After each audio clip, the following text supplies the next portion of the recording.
Hello मेरे प्रिय भक्तों, हम लेकर आए हैं पशुपतिनाथ व्रत कथा।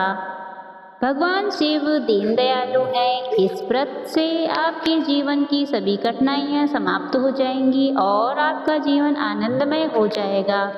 यह व्रत मुख्य रूप से 5 सोमवार किया जाता है। इस व्रत का प्रारंभ सोमवार के दिन ही किया जाता है। इस व्रत में आपको क्या क्या सावधानियां बरतनी चाहिए वो आगे आपको पता चलेंगी। आइए शुरू करते हैं इस व्रत की कथा। कथा शुरू करने से पहले अपने साथ कुछ पत्र चावल के दाने लेकर आएं और यह पत्र उन सभी लोगों को दें जो एक साथ सुन रहे हों। एक बार की बात है, भगवान शिव नेपाल की सुंदर तपोभूमि से आकर्षित होकर एक बार कैलाश छोड़कर यहाँ आए और यहीं ठहरे। इस क्षेत्र में वह 3 सींग वाले हिरण के रूप में विचरण करने लगे। इसलिए इस क्षेत्र को पशुपति क्षेत्र या मृग स्थली भी कहा जाता है। शिव को इस तरह अनुपस्थित देखकर ब्रह्मा और विष्णु चिंतित हो गए और दोनों देवता भगवान शिव की खोज में निकल पड़े। इस रमणीय क्षेत्र में उन्होंने एक दैदिव्यापमान मोहक 3 सींग वाला मृग विचरण करते देखा। उन्हें मृग रूपी शिव पर शक होने लगा। योग विद्या से ब्रह्मा जी ने तुरंत पहचान लिया कि यह मृग नहीं बल्कि भगवान आशुतोष हैं। तुरंत ही ब्रह्मा जी उछल पड़े और मृग के सींग को पकड़ने की कोशिश करने लगे। इससे मृग के सींग के 3 टुकड़े हो गए।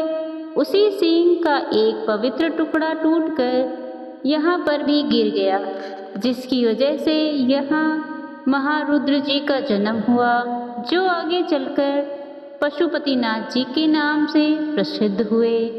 भगवान शिव जी की इच्छा के अनुसार भगवान विष्णु ने भगवान शिव को मोक्ष देने के बाद नागमती के ऊंचे टीले पर एक लिंग स्थापित किया, जो पशुपति रूप में प्रसिद्ध हुआ। आइए हम जानते हैं पूजा करने की विधि।